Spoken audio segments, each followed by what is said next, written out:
بہت یعنی ظاہر ہے حدیث پڑھے ہوئے 20-25 سال ہو گئے. یہ والی حدیث ہے اس کی بات کر رہا ہوں کہ اس سے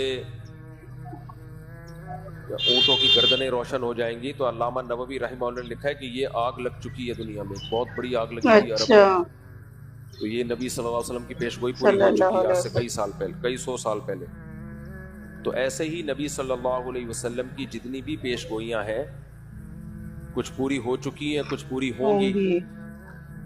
لیکن نبی نے جو بھی مستقبل میں ہمیں بتایا کہ ہوگا اس میں ہمارا ایمان ہے ہوگا. لیکن ہم نے جو فیصلے کرنے ہیں وہ ان پیشگوئیوں کی بیس پہ نہیں کرنے ہیں. السلام علیکم ایوری ون, کیسے ہیں آپ سب؟ امید کرتی ہوں آپ سب اچھے ہوں گے. تو آج کی جو ویڈیو ہونے والی ہے وہ ہے مفتی طارق مسعود بریک سائلنس آف غزوہ ہند.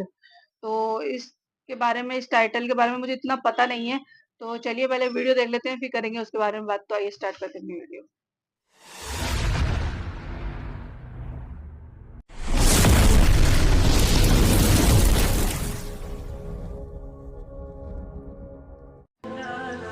مفتی طارق مسعود کے بیانات کے لیے مفتی صاحب کے آفیشیل چینل مفتی طارق مسعود سپیچز کو سبسکرائب کریں. غزوہ ہند, حضرت عیسیٰ علیہ السلام کے ساتھ جہاد بالسیف اور حضرت امام مہدی کے ساتھ جہاد کو کچھ لوگوں نے جھٹلانا شروع کر دیا ہے. کیا یہ صحیح ہے؟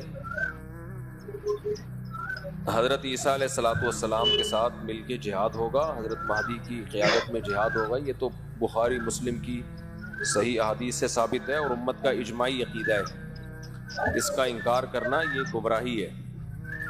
باقی دیکھو نبی صلی اللہ علیہ وسلم نے جتنی بھی مستقبل کی پیش گوئیاں کی ہیں ان میں کچھ تو پوری ہو چکی ہیں.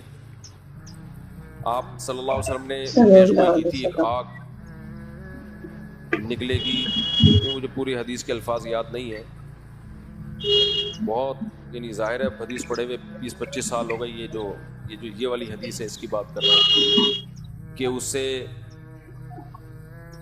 اونٹوں کی گردنیں روشن ہو جائیں گی. تو علامہ نووی رحمہ اللہ نے لکھا ہے کہ یہ آگ لگ چکی ہے دنیا میں, بہت بڑی آگ لگی تھی عرب میں.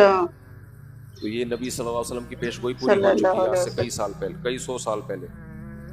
تو ایسے ہی نبی صلی اللہ علیہ وسلم کی جتنی بھی پیش گوئیاں ہیں کچھ پوری ہو چکی ہیں, کچھ پوری ہوں گی. لیکن نبی نے جو بھی مستقبل میں ہمیں بتایا کہ ہوگا اس میں ہمارا ایمان ہے ہوگا. لیکن ہم نے جو فیصلے کرنے ہیں وہ ان پیشگوئیوں کی بیس پہ نہیں کرنے ہیں. ہم نے موجودہ حالات کو سامنے رکھ کے فیصلہ کرنا ہے کہ ہمیں کیا کرنا چاہیے اور کیا نہیں کرنا چاہیے.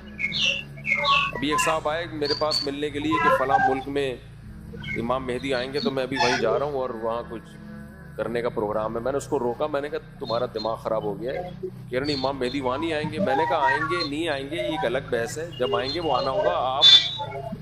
آپ وہ کرو جو شریعت آپ کو ابھی حکم دے رہی ہے. اب امام مہدی دریافت ہوں گے, لوگ ان کو تلاش کریں گے بیت اللہ میں طواف کرتے ہوئے. تو اب یہ تھوڑی کہ میں عمرے پہ چلا جاؤں کہ امام مہدی آنے والے ہیں, مجھے کیا پتا کب آئیں گے. جب جو کام ہوگا وہ ہو کے رہے گا. ہم نے وہ کرنا ہے جس کی شریعت جس کا ہمیں حکم دیتی ہے. دیکھو نبی صلی اللہ علیہ وسلم کی سیرت میں جہاد بھی نظر آئے گا آپ کو, دعوت بھی نظر آئے گی, برداشت بھی نظر آئے گا, انتقام لینا بھی نظر آئے گا. یہ سب چیزیں نبی صلی اللہ علیہ وسلم کی سیرت میں. انتقام بھی لیا آپ نے, برداشت بھی کیا آپ نے,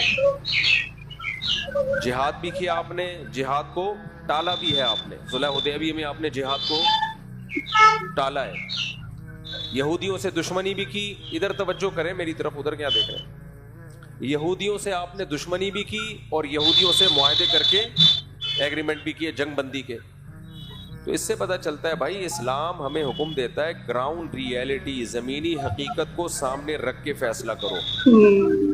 زمینی حقیقت کو سامنے رکھ کے فیصلہ کرو کیا کرنا چاہیے اور کیا نہیں کرنا چاہیے. تو دو میدان ہیں جو اسلام نے ہمیں دیے. ایک میدان ہے دعوت کا اور ایک میدان ہے جہاد کا. تو جہاد کے میدان میں یہ فیصلہ کرنا پہلے ضروری ہے کہ کہاں ہوگا کہاں نہیں ہوگا, اس کے اسباب کیا ہیں آپ کے پاس.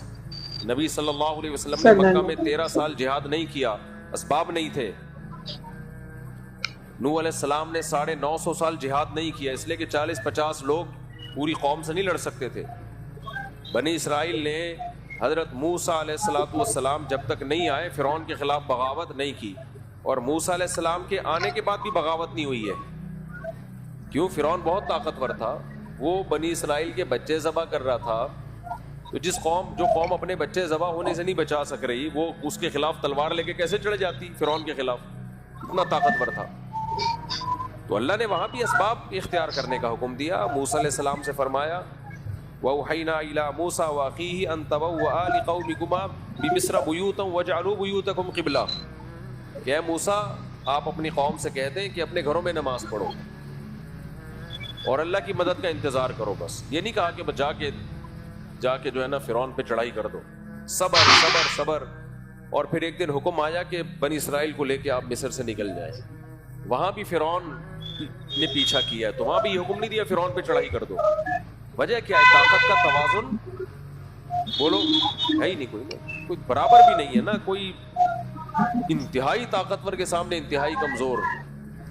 ہاں کہیں معجزہ ہو گیا تو ایک الگ بات ہے کہ کمزور کو اللہ نے بہت زیادہ طاقتور پہ غالب کر دیا، یا اللہ نے خود حکم دیا ہو کمزور کو کہ براہ راست کے لڑو، تو پھر تو لڑنے کے علاوہ کوئی آپشن نہیں ہے۔